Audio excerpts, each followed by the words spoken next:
रघुवंश भूषण चरितयः नर काई सुनहि जगावहीं। कलिमल मनोमल धोई बिनु श्रम राम धाम सिधावहीं। सतपंच चौपाई मनोहर जान जो नर उर धरे। दारुण अविद्या पंच जनित विकार श्री रघुवर हरे। सुंदर सुजान कृपा निधान अनाथ पर कर प्रीति जो। सोए राम अकाम हित निर्वाण प्रद सम आन को। जाकी कृपा लवलेश ते मति मंद तुलसीदास हूँ। पायो परम विश्राम राम समान प्रभु नाही कहूँ। मोह सम दीन न दीन हित तुम समान रघुवीर। अस विचारि रघुवंश मणि हरहु विषम भववीर। कामी नारी प्यारी जिमि लोभी प्रिय जिमि धाम। तिमि रघुनाथ निरंतर प्रिय लागहु मोहि राम। यत्पूर्वं प्रभुना कृतं सुकविना श्री शंभुना दुर्गमम्। श्रीमद् राम पदाब्ज भक्ति मनिषं प्राप्येतु रामायणम्। मत्वा तद्रघुनाथ नाम निरतं स्वान्तस्तमः शान्तये। भाषा वज्रमिदं चकार तुलसी दासस्तथा मानसम्। पंचशती के इस पावन अवसर पर गोस्वामी जी का जन्म 1554 में हुआ विक्रमी संवत के रूप में, और यह 500वां वर्ष है जो चल रहा है। तो यह तो श्री राम कथा सर्वदा ही धन्य है, महत्वपूर्ण है। तो इस अवसर पर गोस्वामी जी के जीवन से उनकी आस्थाओं के केंद्र की कुछ चर्चा करके हम उनके प्रति अपनी विनम्र श्रद्धांजलि अर्पित करेंगे। कल जैसा कि आपके समक्ष कहा गया था, गोस्वामी जी का जो बाल्यावस्था का जीवन है वो अत्यंत कष्ट और पीड़ाओं से भरा हुआ था। वे इतने अभावग्रस्त थे कि उस अभावग्रस्तता की कल्पना करना भी कठिन। माता पिता ने जन्म लेते ही जिस बालक को छोड़ दिया हो और माता पिता की भी मृत्यु हो गई हो, पालन करने वाले दासी की भी मृत्यु हो गई हो, और वह अनाथ बालक जो अपने उदर पोषण के लिए भूख से व्याकुल होकर के चारों ओर भिक्षा मांगता रहा। अपने इस दैन्य इस अवस्था का गोस्वामी जी ने स्मरण मैंने पत्रिका में, कवितावली रामायण में, दोहावली रामायण में बार बार किया। और उस स्मरण का जो उद्देश्य है वह भिन्न उद्देश्य है। यहाँ पर जो अभी दोहे जो छंद और दोहे आपके सामने पढ़े गए हैं, उसमें गोस्वामी जी ने अपने लिए एक वाक्य का प्रयोग किया कि मौसम दीन न दीन हित तुम समान रघुवीर। जब वे कहते हैं कि मेरे समान संसार में कोई दीन नहीं, तो उसका तात्पर्य यह है कि क्या उससे बड़े दुर्भाग्य की कोई कल्पना हो सकती है? पर वे ये बताना चाहते हैं, और इस छंद में उन्होंने यह बताया कि वह जो दीन से दीन तुलसीदास उसने जिस चरित्र के द्वारा परम विश्राम प्राप्त किया वह प्रभु का चरित्र है। और बार बार वे उस दैन्य का स्मरण करते हुए भी प्रत्येक व्यक्ति को यही प्रेरित करते हैं, प्रेरणा देते हैं। यदि अपने जीवन में दैन्य और अभाव की अनुभूति हो तो उस दैन्य और अभाव को मिटाने का एकमात्र उपाय यही है कि व्यक्ति प्रभु का आश्रय ले और स्वयं उन्होंने जीवन में उस सत्य का अनुभव किया था। उस बालक को जिसको तिरस्कार मिला, भिक्षा मांगनी पड़ी,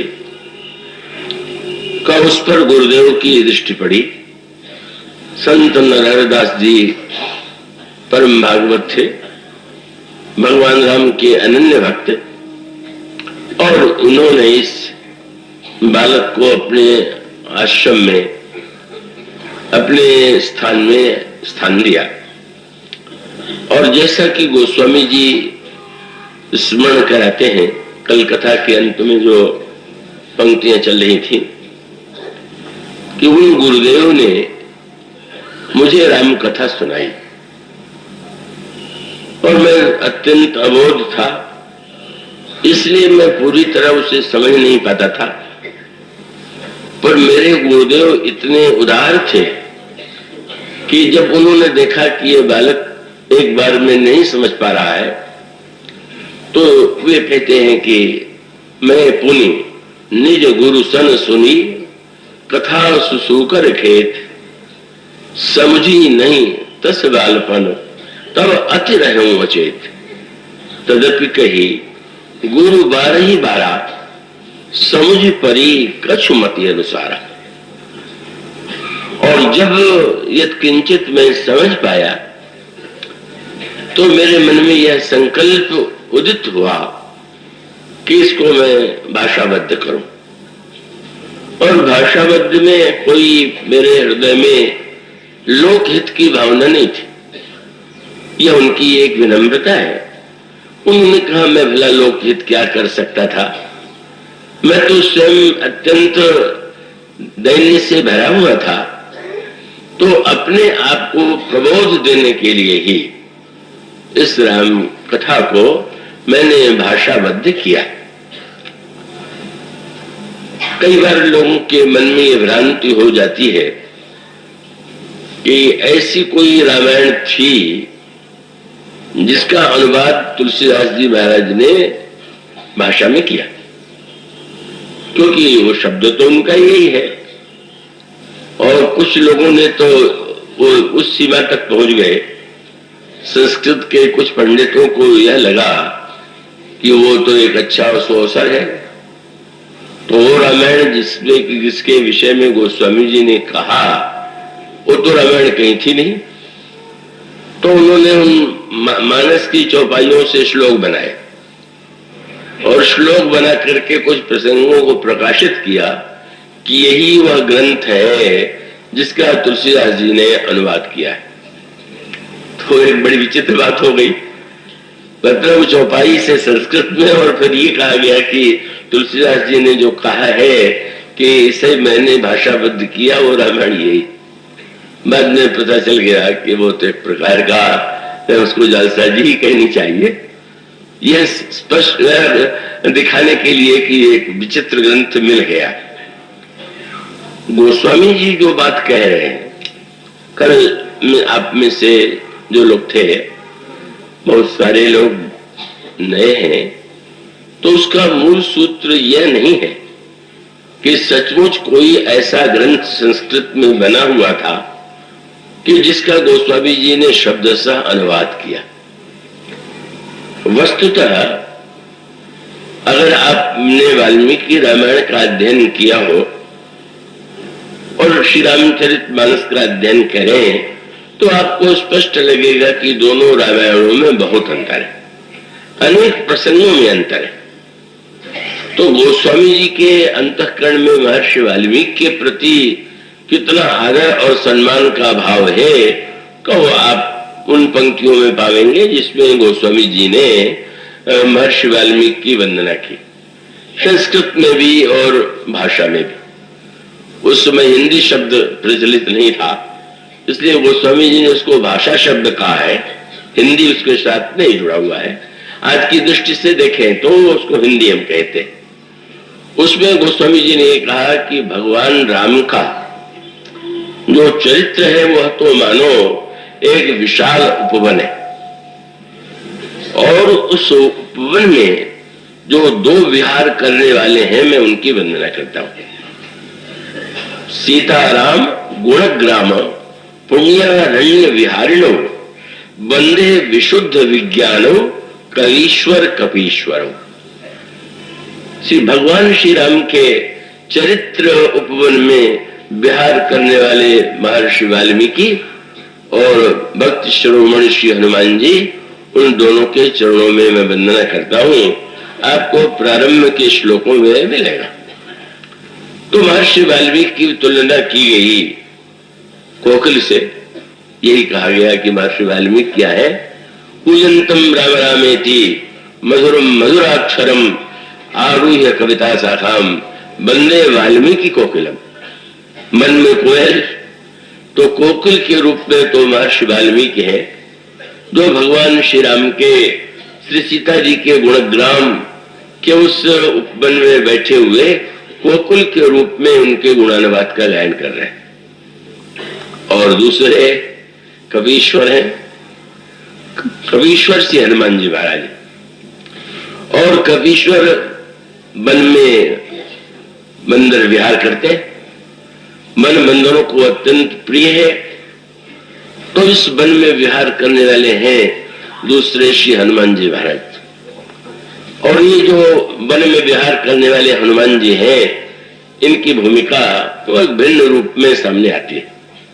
कोयल तो अपने मीठी वाणी में उसका पूजन जो है वो व्यक्ति के हृदय को आह्लादित करता है, पर श्री हनुमान जी महाराज उस पुण्यारण्य में एक सांकेतिक अर्थ है कि एक वन ऐसा है कि जिसका हनुमान जी विनाश कर देते हैं, उसको उजाड़ देते हैं। और दूसरा वन वह है जिसमें वे स्वयं विहार करते हैं। तो जिस वन को हनुमान जी उजाड़ते हैं उससे आप भली भांति परिचित है। जब श्री हनुमान जी जनक नंदिनी सीता की खोज में लंका जाते हैं और वहां अशोक वाटिका में अशोक वृक्ष के नीचे बैठे हुए जगत जननी सीता को उन्होंने व्याकुल देखा, संतप्त देखा, बड़े कष्ट और पीड़ा में जब उन्होंने ऐसा अनुभव किया है तो अत्यंत ही कष्ट और विपरीत परिस्थितियों में पीड़ा भोग रही हैं का उस समय श्री हनुमान जी उस वृक्ष पर बैठे हुए दो कार्य करते हैं। एक तो उन्होंने उस वृक्ष पर बैठे बैठे जब मां की व्याकुलता देखी और उस समय इतनी निराश और व्याकुलता की स्थिति में सीता जी हैं कि वो जिस अशोक वृक्ष के नीचे बैठी हुई है उसकी ओर व्याकुलता से देखती हैं, प्रणाम करती हैं और कहती हैं कि अशोक, तुम्हारा नाम तो अशोक है और अशोक का अर्थ है जो शोक दूर करता है, और मैं इस समय इतने अधिक शोक में ग्रस्त हूं, तो यदि तुम मेरे लिए अग्नि का एक टुकड़ा दे दो तो मैं अपने शरीर का त्याग करके इस पीड़ा से मुक्त हो जाऊं। अग्नि के टुकड़े को संदर्भ में जोड़कर के यूं कहा गया कि अशोक के पत्ते लाल लाल से लगे और उस विभ्रम की स्थिति में वो पत्ते भी उनको अग्नि जैसे ही लग रहे हैं। और वो ये कहते हैं कि देहु अग्नि जन करो निदाना, और ये आप अपने पास अग्नि का इतना पुंज रखे हुए हैं तो एक टुकड़ा मुझे दे दीजिए। हनुमान जी बैठे हुए और श्री हनुमान जी ने जो ही इस व्याकुलता के दृश्य को देखा, वो समझ लिखते हैं, कपि करि हृदय विचार दीन मुद्रिका डारी। तब हनुमान जी ने विचार किया मैं क्या करूं।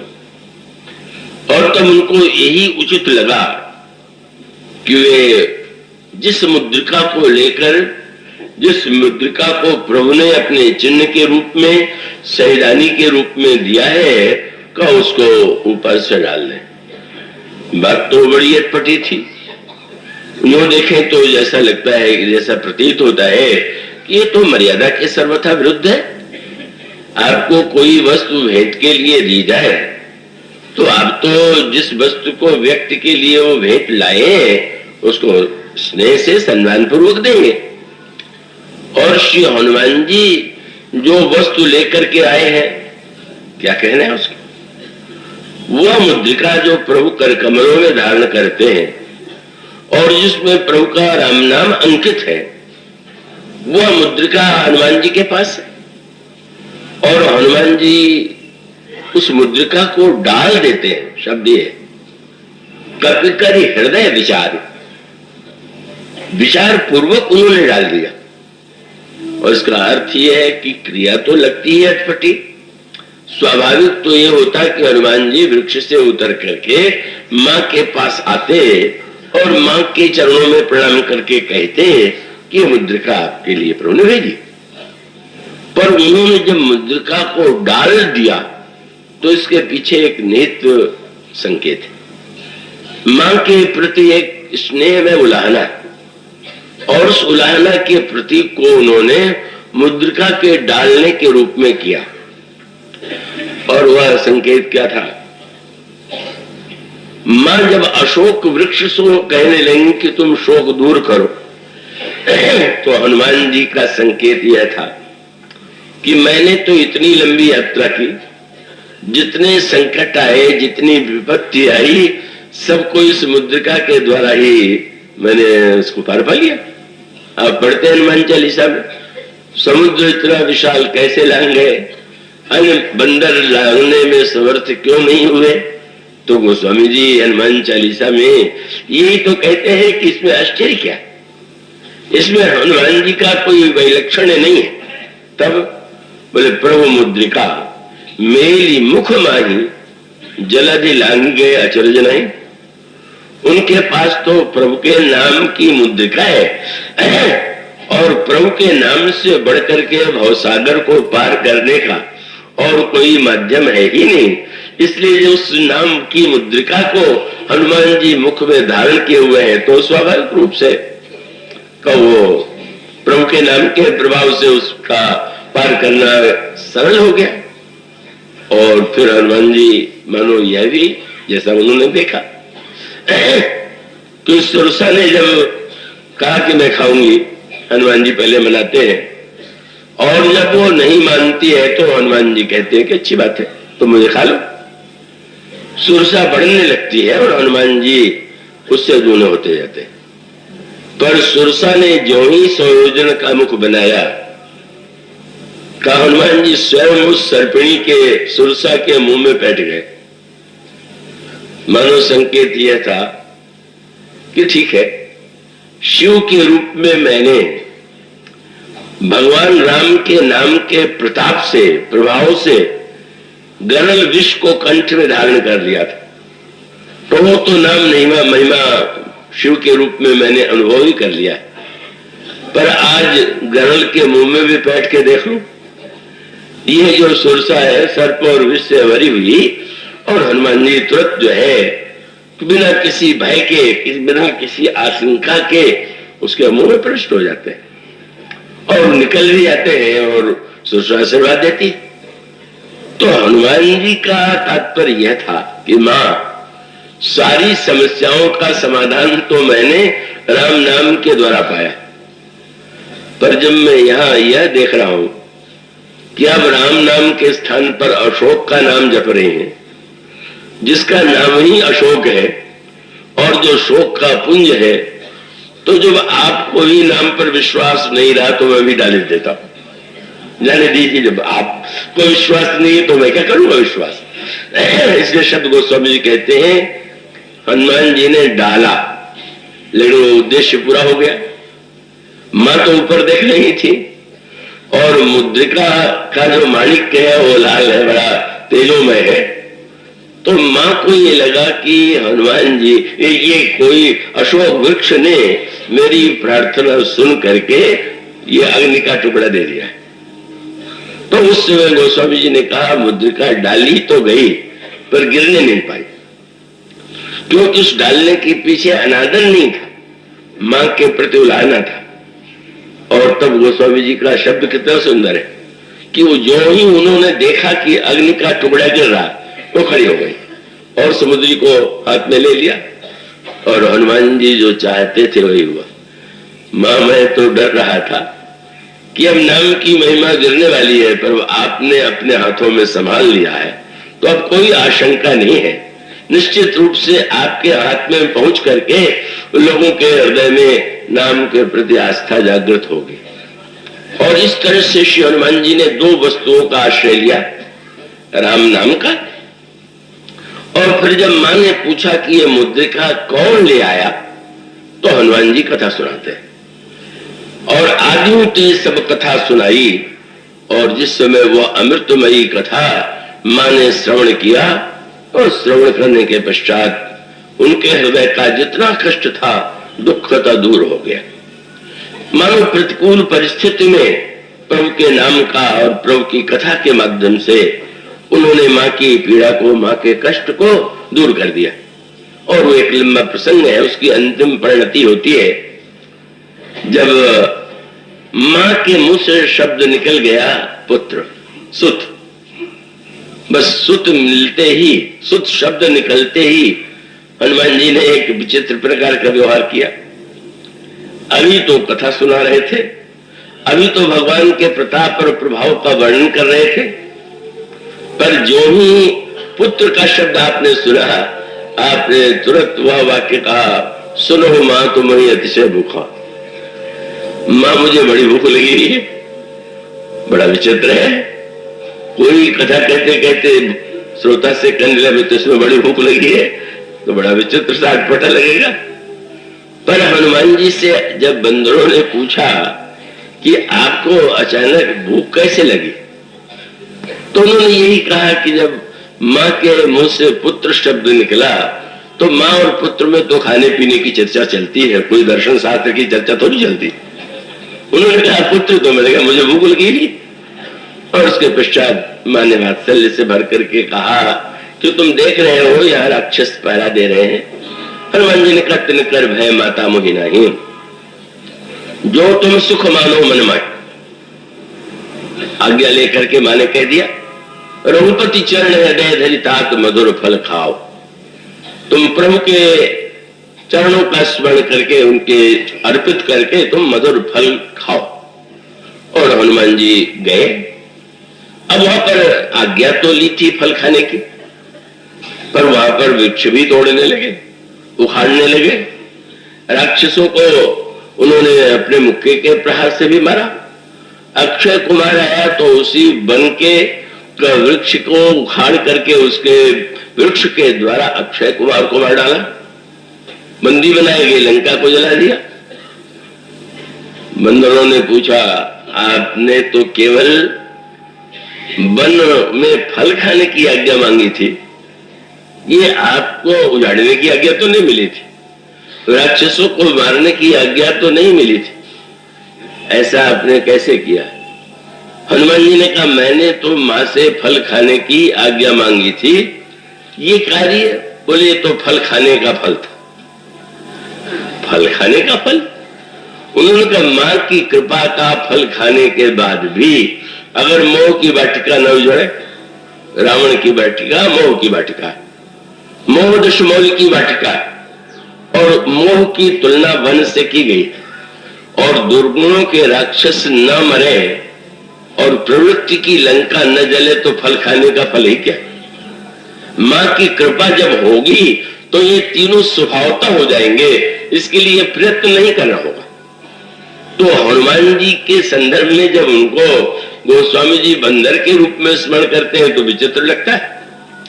कोयल तो कूकती है, वाल्मीकि कोयल है और वे मधुर स्वर में गायन कर रहे हैं, पर इस वन में विहार करने वाले हनुमान जी का स्मरण करने का अभिप्राय यह है, उसके पीछे नित संकेत है क्या मोह भी बने और राम की कथा भी बने। और कथा का मुख्य उद्देश्य ही है कि व्यक्ति के अंतःकरण का मोह नष्ट हो जाए। बिनु सत्संग न हरि कथा तेहि बिनु मोहन भाव, और मोह गए बिनु राम पद होई न दृढ़ अनुराग। मानो संकेत ये है कि यह जो कवीश्वर है वो तो वाल्मीकि के रूप में गायन करते हैं, पर ये जो कपीश्वर हनुमान जी हैं वह मोह की वाटिका को ध्वंस करके मनुष्य के अंतःकरण में प्रभु के प्रेम का बन, राम कथा का बन, राम कथा मंदाकिनी चित्रकूट चित चारु तुलसी सुभग स्नेह बन सिय रघुवीर विहार। मानो भगवत कथा का तात्पर्य है हमारे अंतःकरण में जो मोह और संशय का बन है वो नष्ट हो जाए और उसके स्थान पर प्रभु के गुणगणों का दिव्य वन, जिस वन में भगवान राम सीता जी के साथ विहार करते हैं, उसकी अवस्थिति हो। इस तरह से महर्षि वाल्मीकि की और हनुमान जी की दो रूपों में वंदना करके उनके प्रति गोस्वामी जी कृतज्ञता प्रकट करते हैं। किंतु यह जो राम कथा है, यह जो रामायण है, वो महर्षि वाल्मीकि से ली हुई नहीं।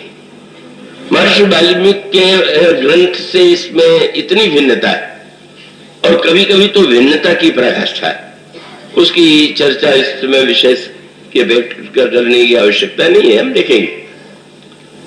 उस समय गोस्वामी जी ने जब ये कहा कि यह जो राम कथा है इसके कवि जो है वाल्मीकि नहीं, स्पष्ट है, शोध करने वालों ने इस पर ध्यान नहीं दिया तो थोड़ा आश्चर्य होता है, क्योंकि ये जो आपके सामने श्लोक अंत में पढ़ा गया उसमें गोस्वामी जी कहते हैं यह जो राम कथा है यह पूर्वम कविना कृतम उन श्री शंभुना सुकविना श्री शंभुना दुर्गमम। इसके रचयिता सुकवि जो है वो भगवान शंकर है। महर्षि वाल्मीकि की रामायण और सुकवि शंकर जी की रामायण। राहुल संकीर्तन एक बड़े विद्वान थे, उन्होंने तो किसी प्राकृत भाषा के शंभु कवि का नाम जोड़ दिया। आजकल ये भी एक शोध प्रबंध की समस्या है कि उसको बौद्धिक धरातल पर ला दिया जाए, और जिससे शंभु तो उनके लिए विश्वस्त थे ही नहीं राहुल जी के लिए, तो उनको लगा कि शंभु कवि है, प्राकृत वाले वही होंगे। उन्होंने पूरे ग्रंथ पर तो ध्यान दिया नहीं, और उसका मूल तत्व क्या है उसमें थोड़ा मैं आपका ध्यान आकृष्ट करूंगा। वाल्मीकि के रामायण को इतना सम्मान देते हुए भी गोस्वामी जी के जो श्री राम है वो महर्षि वाल्मीकि के राम नहीं, वह भगवान शिव के। और महर्षि वाल्मीकि की रचना भोजपत्र पर लिखी गई, पर शंकर जी की रचना तो कहीं लिखी गई ही नहीं। एक सूत्र ध्यान में रखिएगा, कोई ऐसा नहीं कि उन्होंने कोई रामायण लिख डाला, को उनके तो पुत्र गणेश ही है, लिखने में बड़े निपुण हैं, व्यास जी ने उन्हीं को कहते हैं महाभारत लिखने के लिए चुना, पर भगवान शिव ने इस रामायण का निर्माण मन में किया। और इसलिए उसका एक मूल कारण है, वाल्मीकि के श्री राम और भगवान शंकर के श्री राम में जो अंतर है, और जिसलिए गोस्वामी जी ने महर्षि वाल्मीकि के स्थान पर भगवान शंकर के श्री राम को अपना आराध्य बनाया, उसका एक कारण है। और उसका कारण जिसके विषय में कल एक शब्द कहा था मैंने, कि मुझसे किसी ने पूछा कि यदि महर्षि वाल्मीकि ही आदि कवि हैं तो शंकर जी किस काल में कवि बन गए? गोस्वामी जी ने उनको सुकवि लिखा तो आदि कवि तो वाल्मीकि है, तो उसके बाद ही शंकर जी ने कविता बनाई होगी। तो मैंने कहा कि नहीं, महर्षि वाल्मीकि आदि कवि है, और महर्षि वाल्मीकि भले ही आदि कवि हो, पर शंकर जी तो अनादि कवि है। और अनादि कवि का तात्पर्य आप इस दृष्टि से विचार कीजिए, ये जो अनादि शब्द है यही अभिमान की सृष्टि करने आदि शब्द। इसका अभिप्राय है कि जब कोई व्यक्ति यह मान करके चले कि यह रचना मैंने की, ये मेरा निर्मित ग्रंथ है, यह मेरी कृति है, तो कृति के बाद कृतिकार को गर्व होना उसका अवश्यंभावी।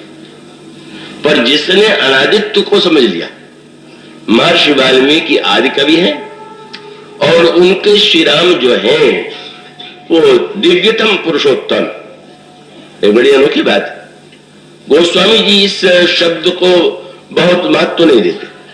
उनके ग्रंथों में आपको ढूंढने पर भी ये पुरुषोत्तम शब्द जो है आपको नहीं मिलेगा। और इसके पीछे तात्पर्य क्या है?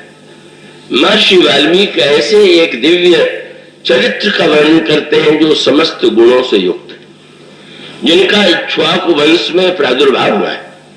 वे विष्णु के अवतार हैं, ये बात बीच में बार बार कई बार कही गई। और उसके पश्चात यह जो महर्षि वाल्मीकि के द्वारा सृष्टि के आदि पुरुष या सर्वोत्तम पुरुषोत्तम श्री राम का वर्णन है, वो महर्षि वाल्मीकि का है, जिन्होंने त्रेता युग में अवतार लिया और अवतार लेने के बाद फिर 13,000 वर्ष या 11,000 वर्ष तक इस धरातल में रह करके दिव्य राज्य की स्थापना किया और उसके पश्चात वे इस पृथ्वी से चले जाते। अब आप अंतर देखेंगे, महर्षि वाल्मीकि समकालीन है तो उनके लिए वो श्री राम जो है वो आराध्य है, वंदनीय है और उनके काव्य के विषय। तुलसीदास जी का जन्म हुआ कलयुग में, तो वस्तुतः महर्षि वाल्मीकि और राम महर्षि वाल्मीकि जैसे आदि कवि हैं, उसी प्रकार से उनके श्री राम भी आदि पुरुष है, पुरुषोत्तम है। पर यह जो शंकर जी के राम है, जिनको गोस्वामी जी ने अपना आराध्य बनाया, वो कौन है? इक्ष्वाकु वंश में उनका जन्म हुआ एक ऐतिहासिक सत्य है, पर गोस्वामी जी कहते हैं ये अनादि कवि शंकर के द्वारा जिनका वर्णन किया गया वो कौन है? उन्होंने कहा राम अनादि अवधपति सोई। यह राम अनादि है, अनादि शंकर के द्वारा, अनादि कवि के द्वारा जिन राम का वर्णन किया गया वो अनादि है।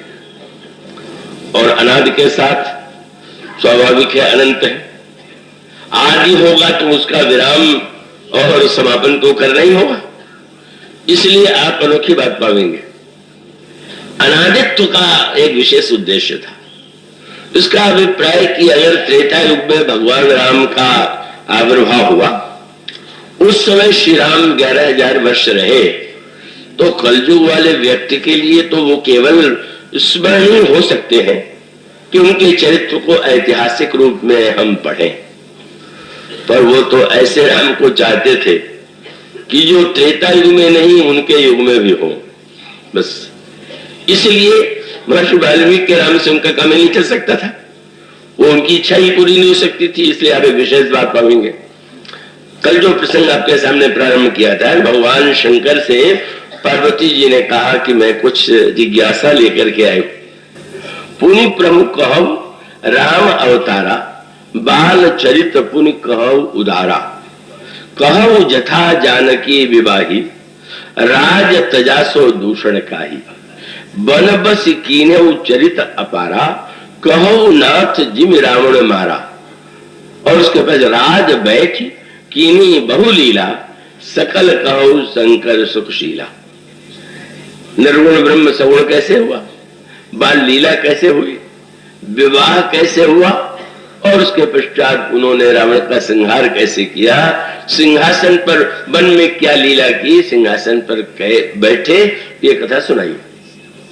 अंतिम एक प्रश्न और था, क्या बहुरी कहो करुणायतन कीन जो अचरज राम, प्रजा सहित रघुवंश मणि किमि गौने निज धाम। वाल्मीकि रामायण में आता है, भगवान राम जब इस लोक से पधारते हैं तो अयोध्या की सारी प्रजा को साथ में लेकर के आप अपने धाम प्रयाण करते हैं।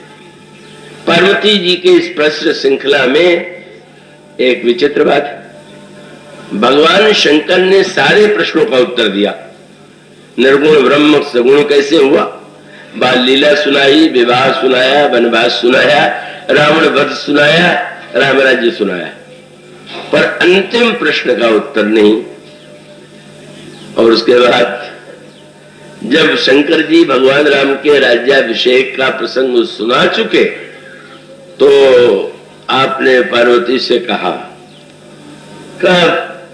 कछु का राम गुण कहूं भवानी, अब का कहूं सो कहो भवानी। मैंने भगवान राम के कुछ गुण आपको सुनाए, अब मैं क्या सुनाऊं। स्वाभाविक था कि पार्वती जी कहती कि आप अंतिम प्रश्न का उत्तर देना भूल गए क्या। मैंने आपसे पूछा था कि भगवान राम प्रजा के सहित कैसे गए, आपने तो सुनाया नहीं, रामायण में इसका वर्णन नहीं। मानो शंकर जी परीक्षा ले रहे थे पार्वती जी की कि सुनने वाला श्रोता कैसा।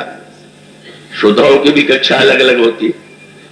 अगर उसके बाद कहीं पार्वती जी कह देती कि अंतिम प्रश्न का उत्तर आपने नहीं दिया तो शंकर जी समझ लेते कि ये मेरी ही राम कथा को समझने की क्षमता इनमें नहीं। और उसका अभिप्राय क्या है, इसका तात्पर्य क्या है। गोस्वामी जी कहते हैं हमारे राम शंकर जी के राम हैं, और शंकर जी के राम जब इस लोक में आते हैं तो यहीं रहते हैं, यहां से जाते कभी नहीं। इसका अर्थ क्या हुआ, अगर चले गए होंगे तो हमारे लिए तो कलयुग वालों के लिए दूर है, और अब भी हैं तो उनको जो राम चाहिए वो सार्वकालिक चाहिए, अनादि अनंत चाहिए। कई बार लोग कहा करते हैं वाल्मीकि ने उनका ईश्वर के रूप में वैसा वर्णन नहीं किया जैसे गोस्वामी जी। तो वाल्मीकि जी को तो एक दिव्य गुण युक्त जिस पुरुषोत्तम का आपकी अपेक्षा थी वो थे श्री राम, पर गोस्वामी जी का तो कार्य जो है पुरुषोत्तम राम से चलने वाला नहीं, बहुत गुण युक्त वाले श्री राम से चलने वाला नहीं। इसलिए पार्वती जी ने जब ये नहीं कहा कि अंतिम प्रश्न का उत्तर आपने नहीं दिया तो शंकर जी समझ गए कि पार्वती कथा समझ गई। और कथा समझ जाने का अर्थ है कि शंकर जी के राम, शंकर जी स्वयं अनादि और अनंत हैं, और यह श्री राम की कथा का कोई आदि नहीं। आदि क्यों नहीं, का आदि की कल्पना तो आप कहीं से कर लीजिए। एक चक्र घूम रहा है, उस चक्र में आप कहीं उंगली रख के कहिए यहां से आदि हुआ, पर वो तो एक निरंतर चलने वाला चक्र है। इसलिए रामचरितमानस के जो श्री राम हैं वो बार बार गोस्वामी जी कहते हैं कि बस जो व्यक्ति यह संशय करता है, प्रश्न करता है, उसकी बुद्धि पवित्र नहीं है, सही नहीं है, पुरुष प्रसिद्ध प्रकाश नीति प्रगट परावरनाथ रंकुल मणि मम स्वामी शिव कहीं असनायो माथ। उसका मूल तत्व यह है कि व्यक्ति को एक चरित्र की आवश्यकता नहीं, गुणयुक्त व्यक्ति की आवश्यकता नहीं। गुणयुक्त व्यक्ति का चरित्र जब आप पढ़ते हैं तो पढ़ करके अच्छा लगता है, और कुछ लोगों के जीवन में एक प्रेरणा भी होती है, किंतु बिरले ही ऐसे व्यक्ति होंगे कि जो सचमुच वो जितने पुराणों में प्रसिद्ध ऐतिहासिक पात्र हुए हैं, ऐतिहासिक महापुरुष हुए हैं, चाहे वो मनु हो, चाहे इक्ष्वाकु हो, दिलीप हो, रघु हो, अज हो, या चंद्रवंश में जो अनेक महापुरुष हुए, पर व्यक्ति पढ़ करके आनंद लेता है, वो उसका जीवन में उसे स्वीकार करने में सक्षम नहीं हो पाता। इसलिए यह जो समस्या है, बहुत वर्ष पहले रामायण सम्मेलन हुआ, उसमें केंद्रीय मंत्री उस समय के इसके पाटिल थे, उद्घाटन करने आए। उन्होंने महर्षि वाल्मीकि और तुलसीदास जी के रामायण की तुलना करते हुए कहा कि मैं समझता हूं कि महर्षि वाल्मीकि ने मनुष्य के रूप में राम के चरित्र को प्रस्तुत करके जितना उपादेय बनाया, तुलसीदास जी ने उन्हें भगवान के रूप में कह करके उतना हमारे लिए कल्याणकारी नहीं बनाया। सुनने में तर्क लोगों को ठीक लगा है। उनका तात्पर्य था कि हम उन्हें मनुष्य मानेंगे तो उनके चरित्र से सीखेंगे, भगवान मान लेंगे तो हमको सीखेंगे नहीं। इसलिए वाल्मीकि जी ने जो उचित किया, तुलसीदास जी का कार्य उतना मुझे सही नहीं लगता, ऐसा उन्होंने कहा। वो अपनी बात उन्होंने कही, मुझे भी बोलना था तो मैंने यही कहा। कि वो सुनने में भले ही ये युक्ति सही लगती हो, लेकिन पुराणों में कितने महापुरुषों का गुण है, चरित्र है। और मैंने स्मरण दिलाया कि इस समय तो इस युग में ही महात्मा गांधी हुए, उनका चरित्र और गुण आपके सामने है। तो महाराज मनु से लेकर के गांधी जी के चरित्र से आपने मनुष्य होते हुए भी उनके नहीं सीखा, राम ही मनुष्य हो जाते तो आप सब सीख लेते। इससे बढ़कर के आचार्य बात क्या होगी? आप इन्हीं में जितने हैं उन्हीं में से किसी एक के चरित्र का अनुगमन कर लीजिए, वही बहुत है। ये गोस्वामी जी की यही जो दृष्टि है, मानो श्री राम हमारे अंतर हृदय में, हमारे बहिरंग जीवन में ही नहीं, जो हमारे अंतर हृदय में, हमारे जीवन की प्रत्येक घटनाओं के साथ जुड़े हुए हों। हम उन राम को अपने जीवन में स्वयं प्रत्यक्ष देख सके, अनुभव कर सके, उनके द्वारा शक्ति प्राप्त कर सके, ऐसे राम की आवश्यकता है। इसलिए शंकर जी के राम की विशेषता ये है कि महर्षि वाल्मीकि ने तो श्री राम का चरित्र नारद से सुना, और शंकर जी ने जो रामायण लिखी को वो उन्होंने का उस चरित्र को उन्होंने दूसरे तो से तो सुना नहीं। उस प्रसंग में नई बात पाएंगे आप कि रामायण में जहां जितने प्रसंग हैं उसमें शंकर जी आपको वहां स्वयं मिलेंगे। इस पर आपने ध्यान दिया? वाल्मीकि ने सुनकर के उनके गुणों का वर्णन किया, बहुत सुंदर किया, लेकिन शंकर जी ने सुनकर के नहीं, वे उन लीलाओं में स्वयं सम्मिलित हुए। हर लीला में जब वो पार्वती जी को कथा सुनाते हैं तो ये कहना नहीं बोलते कि मैं भी था। इतनी बड़ी बात है। कब उन्होंने कहा, जब भगवान राम के जन्म की कथा सुनाई तो पार्वती से कहने लगे, पार्वती जी अब मैं आपको अपनी एक चोरी सुना रहा हूं। चोरी? हाँ, उस समय तुम सती रूप में थी, पर मैंने तुमसे कुछ कहा नहीं था, चुपचाप वहां से तुमसे बिना कहे ही मैं चला गया था। कहां चले गए थे महाराज? तो शंकर जी ने, अब सती जी का पार्वती जी कह सकती हैं, उस समय आपने मुझे क्यों नहीं बताया? तो बड़ी काव्यमयी भाषा में शंकर जी ने कहा, और एक कहो निज चोरी, सुन गिरिजा अति दृढ़ मति तोड़ी। हे गिरिजा, पर्वत की कन्या, तुम्हारी मति बड़ी दृढ़ है। मानो संकेत ये था कि तुम्हारी दक्ष पुत्री के रूप में इतनी बुद्धि चंचल थी कि मैंने समझा कि इनको सुनाना उचित नहीं। क्या चोरी किया आपने? बोले, जब भगवान राम का जन्म हुआ तो भगवान श्री राम के जन्म के बाद मैंने कागभूषुंडी अपने शिष्य से कहा, चलो उस लीला में स्वयं भी तो सम्मिलित हो। वाल्मीकि के रामायण की श्री राम की कथा में आप सम्मिलित नहीं, वाल्मीकि जी भी सम्मिलित नहीं। वाल्मीकि जी मिले भी तो वन में, मिलन केवल इतना हो। यहाँ और एक कहो निज चोरी, सुन गिरिजा अति दृढ़ मति तोरी, कागभूषुंडी संग हम दो मनुज रूप जान ही नहीं को। हम दोनों गुरु शिष्य बन गए, मनुष्य के वेश में अयोध्या गए, और परमानंद प्रेम सुख फूले, बीठी न फिर मगन मन भूले।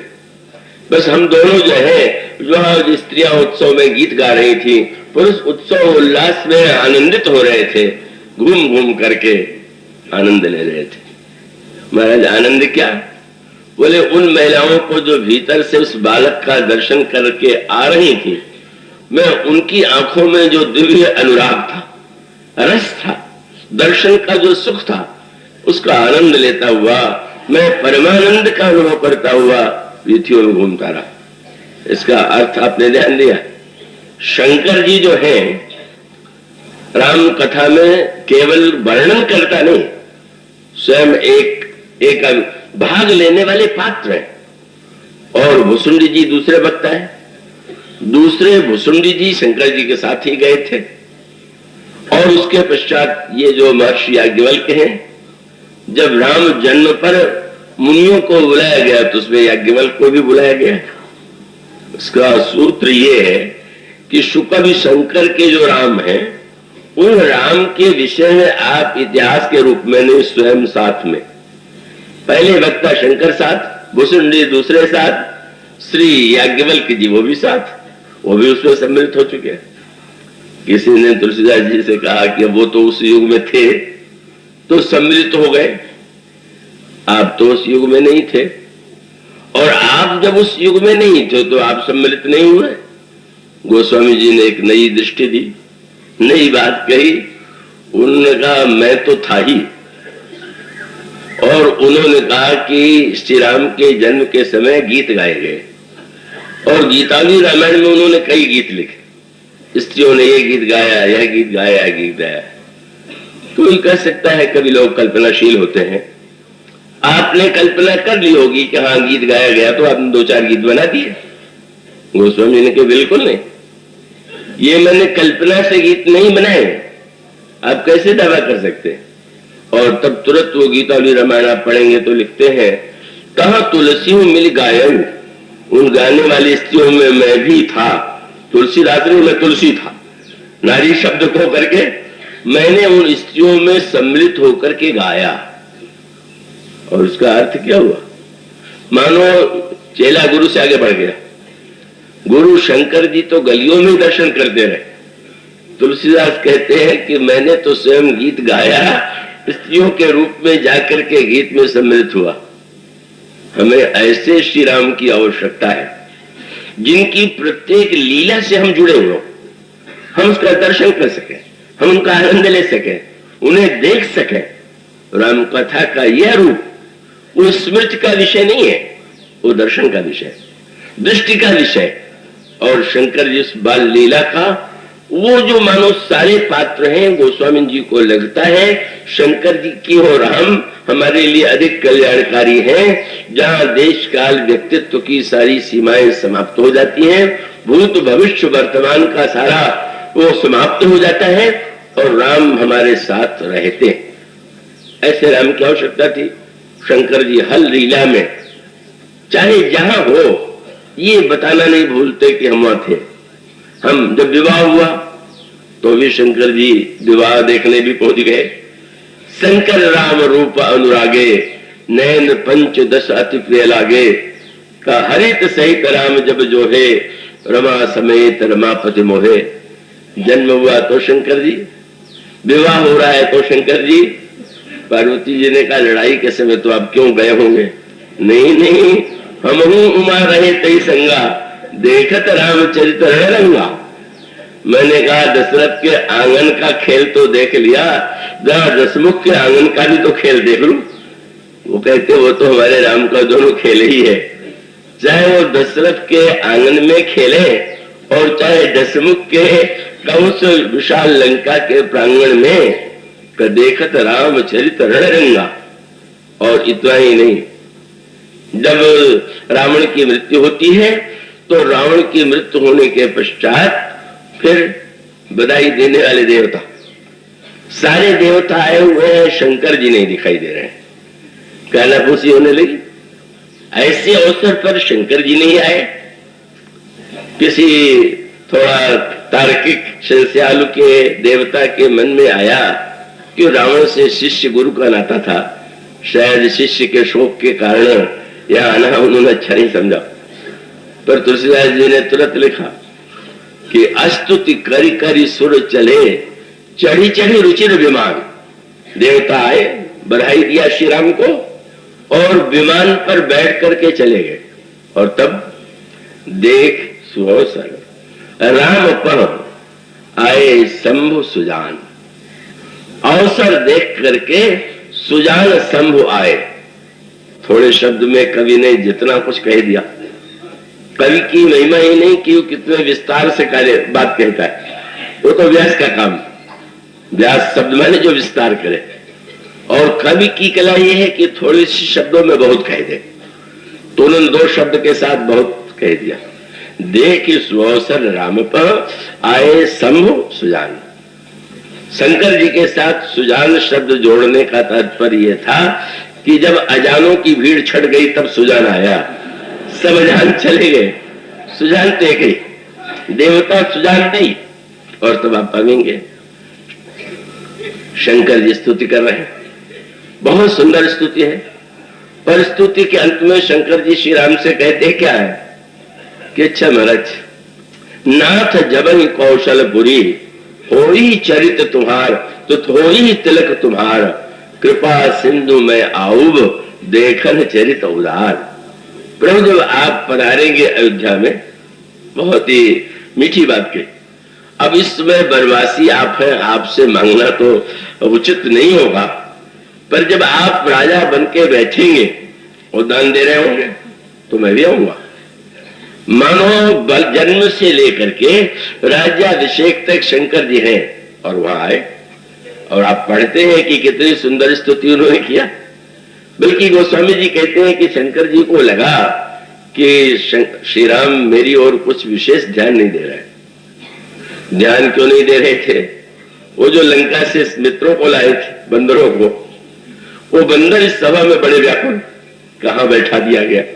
वो उछल कूद वाले, छलांग लगाने वाले जब राजसभा में बैठे तो वो तो सोच रहे हैं कि यहाँ तो बड़े विधि विधान है, वहां तो वन में तो डाल पर बैठ जाए, प्रभु नीचे रहे तो भी कोई मर्यादा नहीं।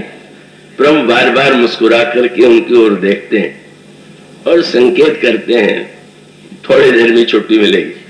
इस जो गोस्वामी ने लिखा है कि भगवान राम के राज्याभिषेक के बाद पहला कार्य, पहला आदेश कौन सा निकला? गोस्वामी जी कहते जो ही राज्याभिषेक की संपन्न हुई विधि, गोस्वामी जी कहते सब भगवान श्री राम ने सब विधि सुखद दे आयो। भगवान राम ने कहा हमारे मित्रों को खूब बढ़िया सुखद स्थान पर ले जाओ, पूरी स्वतंत्रता से जहां आनंद ले सके। जब शंकर जी ने देखा कि शायद बंदरों को ही अधिक देखते रहेंगे, तो आपने मीठे शब्दों में श्री राम को बुलाने के स्वर में कहा, रघुनंद निकंदय द्वंद घनम महिपाल बिलोकय दीन जन्म। राजा महोदय जरा इस गरीब को भी तो देखिए, दीन को तो देखिए। प्रभु ने मुस्कुरा के देखा, आप दीन कब से बन गए? शंकर जी ने कहा जिसके पास रहने को घर न हो, पहनने के लिए वस्त्र न हो, जो भीख मांग करके खाता हो, क्या उससे कोई दीन हो सकता है? और फिर आपने वरदान मांगा, बार बार वर मांगो हर से देहु श्री रंग पद सरोज अनपायनी भगत सदा सत्संग। बाल्यावस्था से लेकर और जब शंकर जी सर्वत्र साथ है, तो तुलसीदास जी ने पूरी लीला में हर प्रसंग में आप एक शब्द योजना पाएंगे, जहां गोस्वामी जी दो शब्द करते हैं, यहां और वहां। वहां जब आप किसी को कहते हैं तो आप वहां नहीं होते, यहां कहते हैं तो होते हैं। आप पूरी रामायण को यदि पढ़ेंगे तो आनंद पाएंगे कि इस शब्द का बार बार वो वर्णन करते हैं। और यहां वहां में जहां रहते हैं बता देते मैं भी यहां, जहां नहीं होते बोले वहां की बात नहीं, केवल यही से शंकर की कृपा से देख के बता रहा हूं। अगर श्री भरत जी श्री राम से मिलने के लिए आए हुए हैं तो उन्होंने थोड़ा पाला बदल दिया। वैसे तो लीला में सर्वदा श्री राम के साथ ही रहते, पर एक अवसर आया जब उन्होंने अयोध्या कांड में थोड़ा उलट दिया। क्या? तो गोस्वामी जी कहते हैं श्री भरत जो है जब श्री राम का वर्णन करते हैं तो कहते हैं वहां राम रजनी अवशेषा जागे सी सपन अस देखा। वहां पर वहां मने मैं नहीं हूं। अरे आप राम के भक्त होते हुए भगवान राम सीता जी ने स्वप्न देखा, सुना रही हैं, आप नहीं है? आप कहां है? बोले यहां भरत सब सहित सहाय मंदाकिनी पुनीत नहाय। यह भरत माने अब मैं तो भरत जी के साथ हूं और इनके साथ जाके दर्शन करूंगा, मैं अभी से नहीं। उसमें आप इतना पाएंगे आनंद कि वो निर्णय कर लेते हैं कि यहां मुझे रहना है और वहां की लीला को दूर से देख के बताना है। मानो भक्त तुलसीदास राम जैसे शंकर जी निरंतर साथ में हैं, उसी प्रकार से निरंतर श्री राम के साथ। और अवसर जब आ जाता है, जिस समय सुमित्रा अम्बा लक्ष्मण जी को आशीर्वाद देने लगी, तो किसी ने पूछा कि लक्ष्मण जी का कोई बढ़िया नाम बताइए आप। सौमित्र नाम या शेष नाम या लक्ष्मण नाम। गोस्वामी जी की चतुराई देखिए। सुमित्रा माता आशीर्वाद दे रही। माता ने कहा तुम जा रहे हो तो तुम्हें आशीर्वाद देती हूं कि लक्ष्मण तुम्हारे हृदय में रति हो जाए, नित्य प्रीति बढ़े, अविरल भक्ति बढ़े और प्रभु के सेवा में निरंतर तुम्हारा रस बढ़ता जाए। पूछा गया गोस्वामी जी से, लक्ष्मण जी को आदेश ये आशीर्वाद मिला? लक्ष्मण जी को नहीं। क्या नाम है? बोले तुलसी प्रभु ही। तुलसीदास के जो प्रभु लक्ष्मण हैं उनको मां ने आशीर्वाद दिया। क्या इसका अर्थ? बोले प्रभु को मिलेगा तो सेवक को तो हिस्सा देना ही पड़ेगा। जब लक्ष्मण जी को मां दे रही थी तो मैं था। मानो यह जो राम जो हमारे साथ है हर क्षण, जिनकी लीला में हम संगी हैं, और राम राज्य के बाद भी अगर गीतावली में गोस्वामी जी ने कहा होली प्रभु ने खेली, तो होली का वर्णन करने के बाद कहते हैं कि जब वो जाचकों को देने लगे तो मैं भी पहुंच गया। आपने क्या मांगा? बोले तुलसी भगवती दान तुम मांग ले। प्रभु आप कृपा करके मुझे भक्ति का दान दीजिए। इसलिए महर्षि वाल्मीकि के राम जो है वो भूतकाल के महादिव्य पुरुषोत्तम हो सकते हैं, पर शंकर जी के वह राम, वो तो राम अनादि अवधपति सोई। अनादि कवि के अनादि श्री राम और उनकी अनादि और अनंत कथा, यही श्री राम की विलक्षणता है।